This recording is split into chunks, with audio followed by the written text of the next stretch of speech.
Bismillahirrahmanirrahim. Assalamualaikum warahmatullahi wabarakatuh. Selamat pagi adik-adik mahasiswa baru tahun 2022 yang saat ini sudah bergabung di Universitas Negeri Yogyakarta. Alhamdulillah pada tahun ini adik-adik mahasiswa baru kami ucapkan terima kasih telah mengikuti program soft skill, di mana pada tahun ini soft skill dilaksanakan dengan daring dengan platform Bismart, di mana ada beberapa pertanyaan yang harus kami respon terkait dengan masukan atau feedback dari teman-teman mahasiswa semuanya. Dari banyaknya pertanyaan-pertanyaan kepada mahasiswa, terutama pada pengembangan prestasi di bidang olahraga, kami sempat melaksanakan survei dan secara umum kami akan menanggapi, tetapi tidak secara satu persatu, karena ini jumlahnya banyak sekali dari pertanyaan-pertanyaan para adik-adik mahasiswa. Kami melakukan survei dan memilih 6 pertanyaan dari adik-adik semua yang insya Allah akan representatif mewakili dari sekian banyak pertanyaan-pertanyaan dari para adik-adik mahasiswa. Mohon izin, saya akan membacakan yang pertama adalah pertanyaan dari adik-adik mahasiswa. Jika seseorang memiliki ketertarikan yang sangat tinggi terhadap unit kegiatan mahasiswa bidang olahraga, tetapi memiliki penyakit kronis, bagaimana cara menghadapi situasi tersebut? Nah, ini pertanyaan dari adik-adik mahasiswa ya, atau yang mewakili Anda. Jadi ketika seseorang memiliki penyakit yang kronis, tetapi bisa atau boleh berolahraga dengan catatan olahraga yang dilakukan secara tepat dan terukur. Karena dengan berolahraga dapat memperbaiki kondisi tubuh dan dapat mengurangi dosis obat yang harus dikonsumsi.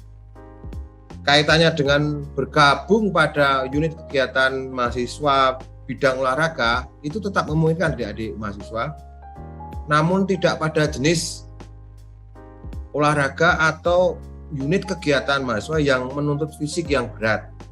Silahkan saudara-saudari mahasiswa, mahasiswi memilih unit kegiatan mahasiswa untuk olahraga yang tidak menuntut faktor fisik yang berat. Ada beberapa UKM, salah satunya contoh adalah UKM catur. Nah ini UKM catur ini kan tidak menuntut fisik, itu juga sebagai salah satu contoh dan juga mewakili jawaban adik-adik mahasiswa secara umum tentang seseorang memiliki ketertarikan yang tinggi terhadap UKM bidang olahraga tetapi memiliki penyakit yang kronis. Ini kami anjurkan atau kami arahkan adik-adik bisa memilih UKM catur. Kemudian yang kedua, ini pertanyaan lagi ya. Apakah pembinaan prestasi olahraga itu sangat penting bagi usia dini? Nah, ini saya akan mencoba menjawab. Untuk dapat berprestasi memang membutuhkan waktu yang sangat panjang. Dalam ilmu kan dijelaskan bahwa lama latihan untuk berprestasi itu sekitar 8-12 tahun. Ini perlu adik-adik mahasiswa ketahui. Setiap cabang olahraga juga mempunyai perbedaan dalam hal kapan harus latihan itu dimulai. Kemudian selain itu usia dini merupakan periode dasar. Jadi usia dini itu periode dasar atau fondasi untuk meraih prestasi. Jadi kalau diibaratkan layaknya bangunan, itu peran fondasi itu sangat vital untuk menopang bangunan. Jika fondasi yang dibuat kuat dan kokoh, maka dimungkinkan bangunan akan dibuat untuk beberapa lantai. Ya. Itulah sebetulnya pembinaan prestasi olahraga itu usia dini itu penting adanya pembinaan lewat usia dini, karena sebagai fondasi atau fundamental physical education ataupun pendidikan jasmani bisa untuk memberi fondasi juga untuk persiapan pembinaan olahraga. Itu ya yang perlu kami sampaikan. Kemudian yang ketiga, bagaimana menerapkan nilai-nilai yang ada dalam olahraga di kehidupan sehari-hari. Ini saya akan mencoba menjawab. Yang dimaksud tersebut adalah nilai-nilai yang ada dalam olahraga sangat banyak sekali, Dek.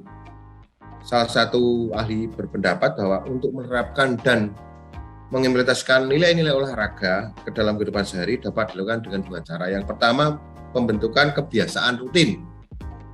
Jadi kebiasaan rutin yang bermuatan nilai-nilai olahraga. Misalnya ya, ketika kita bermain olahraga bergu, misalnya permainan bola voli, kita bertanding, misalnya mendapatkan lawatan dari tim mana dan sebagainya. Itu ketika akan dimulai, kebiasaan itu sebenarnya muncul sejak awal. Ketika selamat datang tim dari mana ya kan, tim dari A, selamat datang tim dari B. Nah, interaksi ini ternyata secara tidak sadar kita sudah menerapkan nilai-nilai. Contoh yang paling mudah, ketika misalnya tim A dan tim B ini akan bertanding bola voli. Bola voli itu permainan yang menuntut tim, permainan tim. Tim A lawan tim B. Ketika akan mulai, pasti leader ataupun pimpinan pertandingan atau wasit itu menyiapkan tim A dan tim B, diperkenalkan. Tim A namanya A 1, 2, 3 sampai 6. Tim B dari klub mana ya kan? 1, 2, 3, 4, 5, 6. Setelah itu oleh wasit kita tampilkan permainan atau pertandingan bola voli tim A dan tim B dengan terlebih dahulu berjabat tangan, kemudian ambil gambar. Itu juga salah satu nilai-nilai kerjasama ataupun menghormati, walaupun itu nanti akan jadi lawan. Setelah kita bertanding, ya kan, selesai bertanding, oleh pimpinan pertandingan juga disiapkan lagi untuk berjabat tangan.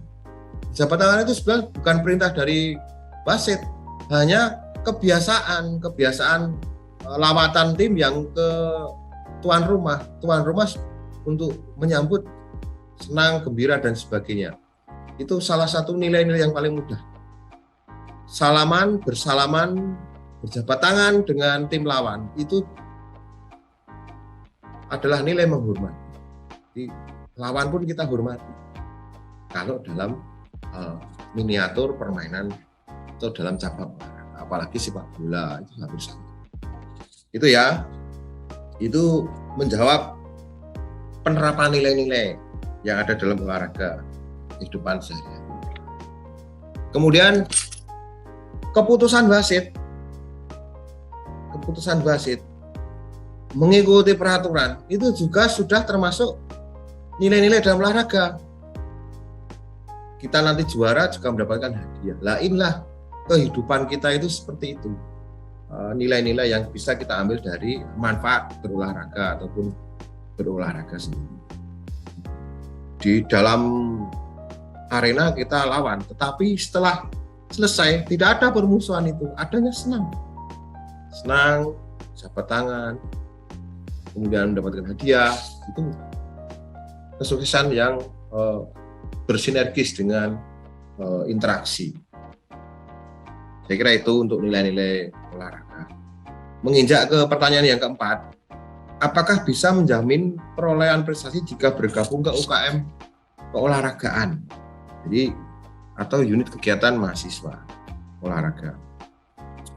Kalau prestasi olahraga itu dipengaruhi oleh banyak faktor, adik-adik mahasiswa, baik internal maupun eksternal. Tentunya tidak ada jaminan bahwa siapa yang bergabung dalam unit kegiatan mahasiswa akan berprestasi jika seorang ataupun mahasiswa tersebut memiliki bakat, minat, dan ditunjang dengan treatment atau latihan tepat, maka prestasi akan tercapai. Tapi itu sebetulnya, jadi tidak ada jaminan, namun ada faktor lain. Kalau dia punya bakat, minat, kemudian latihannya juga rutin, diprogram sebaik mungkin, frekuensinya juga, latih tandingnya juga diadakan di UKM, maka niscaya prestasi akan tercapai, pasti tercapai. Itu ya, Dek ya. Itu pertanyaan keempat. Pertanyaan kelima, dalam proses prestasi apakah mengalami naik turun progresnya, perkembangannya? Adakah solusi yang tepat untuk mempertahankan dan meningkatkan prestasi bidang olahraga? Untuk mempertahankan dan meningkatkan prestasi dibutuhkan latihan yang rutin, sistematis dan terukur. Nah, ini yang perlu Anda sadari. Jadi ketika kita akan mempertahankan tim kita untuk juara, pasti harus diikuti dengan latihan yang betul-betul intensif dan terprogram, terencana dan sistematis dengan berurutan. Tidak ada orang juara itu tidak dengan latihan. Juara itu terlahir karena satu, memang ada niat, minat, dan yang kedua adalah itu tadi, latihan yang tekun. Insya Allah pasti akan punya prestasi atau berhasil. Kemudian yang keenam, ini pertanyaan yang terakhir ya. Untuk menjadi seorang atlet, kita harus mahir menekuni bidang tersebut. Kita harus tahu minat dan bakat apa yang kita miliki untuk menjadikan diri kita berkembang di bidang olahraga. Bagaimana cara mengembangkan diri di bidang olahraga dengan kemampuan kita yang sangat minim? Nah, ini pertanyaannya bagus ya. Jadi pengembangan diri dalam bidang olahraga jadi mahasiswa dengan latihan dan sama halnya dengan belajar. Jadi berlatih olahraga itu sama dengan belajar. Untuk menguasai suatu ilmu atau teknik dalam cabang olahraga, Anda harus tahu dulu teorinya. Tapi sebelum ke teori, kita harus punya minat dulu. Minat, motivasi itu wajib. Yang ketiga adalah tahu teori dan teknik. Dan yang terakhir, latihan fisik. Teori teknik.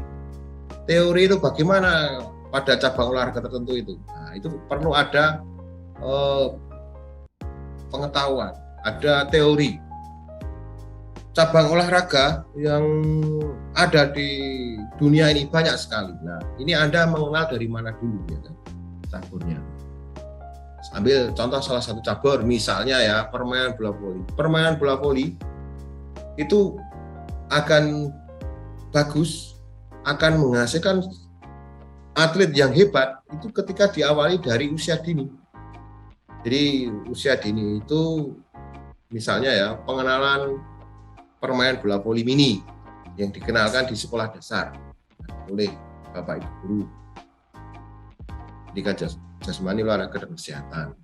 Melalui kelas-kelas di sekolah dasar itu kemudian ada ekstrakurikulernya, mengikuti dari SD, kemudian SMP juga perkembangan permainan bola voli di SMP itu sudah di atas bola voli mini ya, bola voli. Kemudian hingga di SMP mengikuti pembelajaran pendidikan jasmani, olahraga kesehatan, materinya mengikuti permainan bola voli. Ekstrakurikulernya juga permainan bola voli. Kemudian SMA di tingkat sekolah menengah atas itu juga ada materi permainan bola besar, ambil permainan bola voli.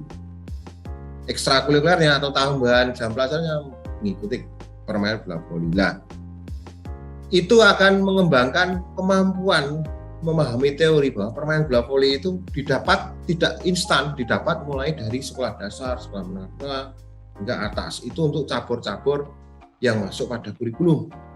Sedangkan kurikulum tersebut di sekolah dari SD, SMP hingga SMA itu didesain sesuai karakteristik orang Indonesia. Permainan bola voli, permainan bola basket, sepak bola itu kan permainan yang murah. Sedangkan yang tidak diatur di kurikulum nanti teman-teman mahasiswa mencari sendiri untuk kemampuan teorinya. Baru nanti yang kedua, tahap kedua itu praktek tekniknya.